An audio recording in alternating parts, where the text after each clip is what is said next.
السلام عليكم، مرحبا بكم معايا في قناتي وقناتكم شهيوات وحلويات هدايا. كنتمنى كاملين تكونوا بالف خير وانتم كتشاهدوا هذا الفيديو. اليوم ان شاء الله غادي نحضر معكم نشارك معكم الفطور ديالي. نحضر معكم بانكيك بالبنان ونحضر معكم ان شاء الله توست بالبيض. ندوزو المقادير وطريقه التحضير. بالنسبه للمقادير ديال البانكيك بالبنان غادي نحتاج 2 كيسان ديال الدقيق فيهم رشه ديال الملحه، عندي كاس ونص ديال الحليب، 2 معالق ديال الزبده مذوبه، عندي 2 معالق ديال السكر سنيده، بيضه وحده، غنحتاج ساشيه وحده ديال الفاني وساشيه ديال الخماره حمراء، وعندي موزه كبيره بنانه اللي عندها صغيره دير 2. غادي نبدا الطريقه على بركه الله. غادي ناخذ واحد الاناء نقطع فيه البنانه اللي عندي باش تجيني سهله، نقطعها هكا بالموس دوائر صغار.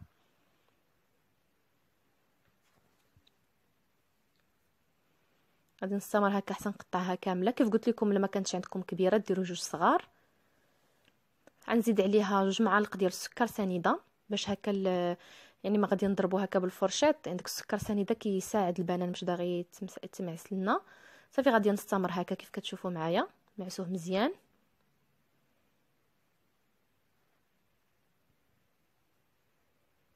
صافي من بعد ما ساليت البنان ديالي كيف كتشوفوا كيجي الخليط ديالو على هذا الشكل. دابا غادي نزيد عليه ساشي ديال الفاني،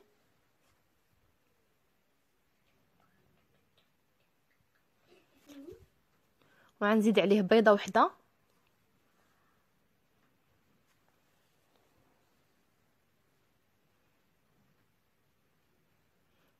صافي دابا غادي نحيد الفرشاط وغادي نخلط بالخلاط اليدوي. غادي نخلطهم مزيان.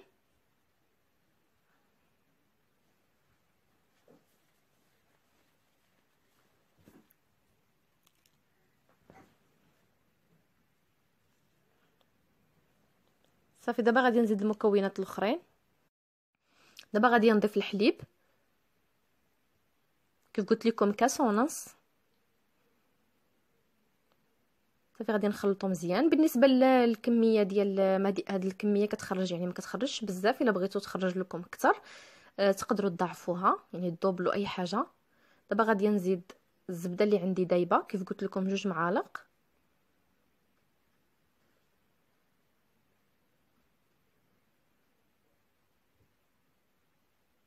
صافي غادي نستمر كنخلط مزيان. من بعد غادي نمشي للدقيق. صافي دابا نحطو جانبا. غادي ناخذ الدقيق. بالنسبه للدقيق كيف قلت لكم فيه رشه ديال الملحه. غادي ناخذ ساشيه ديال الخميره غنضيفها على الدقيق، نخلطهم شويه هكا بعضياتهم بمعلقه صغيره.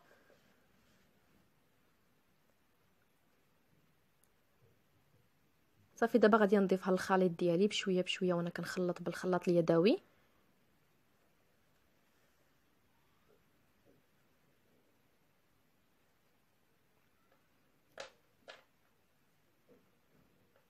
يعني ديك 2 كيسان ديال الدقيق بحال فرقتهم على 3. درت في الاول وفي الثاني، في الاخير اللي بقى لي غادي نخويه في الاخير كامل يعني نخلطو مزيان. دابا صافي غادي نضيف اللي بقى لي كامل. صافي غادي نخلط الخليط ديالي مزيان.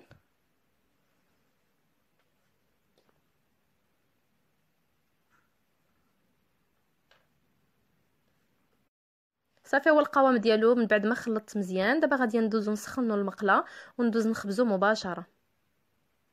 صافي من بعد ما سخنات ليا المقله انا الخليط ديالي درتو في هاد سميتو صراحه كتجي ساهله انك تخوي منها. تقدروا ديروا المغرفه، انا استعملت هذا صراحه كيجي ساهل. صافي درت القياس ديالي. دابا غادي نخليه نشوفوا الوجه الفوقاني نشف لينا ونقلبوها.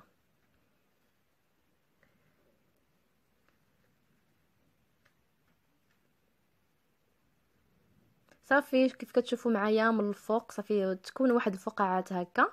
دابا غادي نقلبها.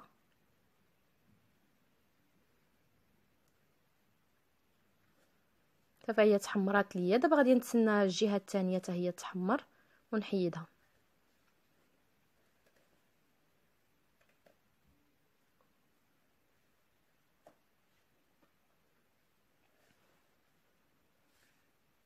صافي دابا تكون تحمرات لي الجهه الثانيه كيف كتشوفوا معايا. صافي غادي نحيدها. غادي نعاود معكم واحده اخرى بنفس الطريقه كيف قلت لكم تقدروا ديروا المغرفه.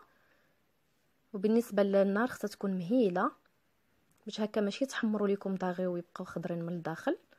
صافي هذه نفس الطريقه غادي نخليها تينشف الوجه ديالها شويه كيف كتشوفوا معايا هكا، يعني كدير واحد الفقاعات. دابا غادي نقلبها. صافي دابا غادي نستنى انها تتحمر حتى من الجهه الاخرى. غادي نستمر هكا كاع في الخليط اللي عندي حتى نسالي كلشي.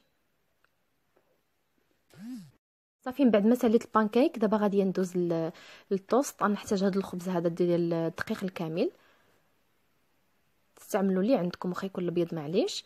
عندي هنا الفرماج المربع ديال الساندويتش، وعندي جوج ديال البيضات، عندي الحليب سمحوا لي ما حطيتوش.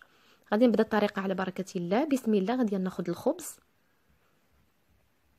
غادي نقطعو بالموس على شكل بحال المثلث.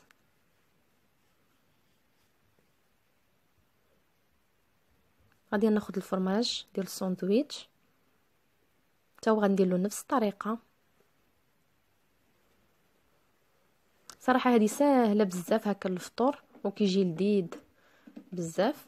صافي غادي نقطع الفرماج، غادي نديرو في فوق من هذاك الخبز.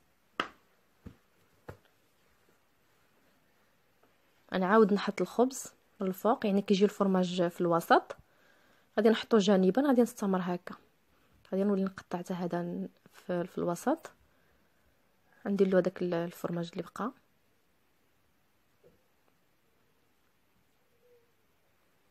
صافي كي قلت لكم كيجي الفرماج في الوسط. نستمر هكا حتى نساليهم كاملين.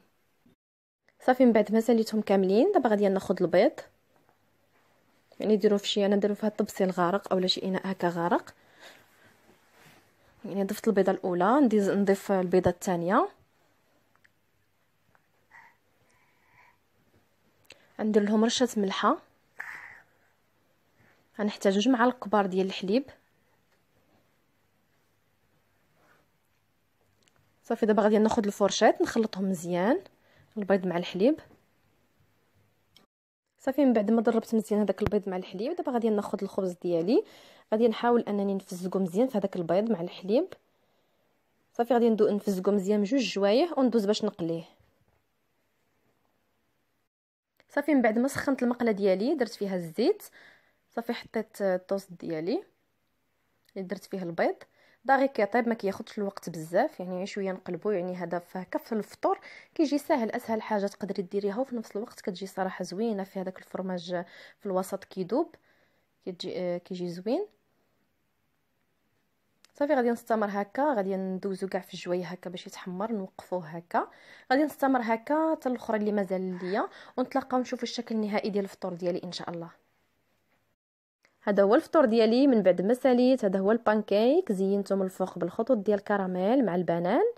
تقدروا تعوضوا الكراميل بالخطوط ديال الشكلاط. صراحه الدراري الصغار كيعجبهم بزاف، سيرتو اللي ما كيبغيش ولدك ياكل البنان، يعني غادي ياكلوا في هذا البانكيك. وبالنسبه لهنا درت العصير ديال الليمون، صراحه مزيان في الصباح، مزيان بزاف حيت الفيتامين سي. زينتو هكا بالفريز مع عويدات هكا دوك لي بروشيت ديال فيهم شويه البنان شويه الفريز. وهذا الطوست اللي حضرت معكم بالبيض الصراحه كيجيو غزالين هكا. من كتعضوا كتلقاو هذاك الفرماج دايب لداخل وسهل كيف قلت لكم في التحضير. هذا هو الفطور ديالي اللي سريع ساهل ماهل. كنتمنى الفيديو ديال اليوم ينال الاعجاب ديالكم. الى عجبكم الفيديو ما تنساوش تخليوا لي لايك. وبالنسبه للبنات الجداد لاول مره تشوف القناه ما تنساش تضغطي على الجرس باش توصلي بالجديد. الى فيديو مقبل ان شاء الله.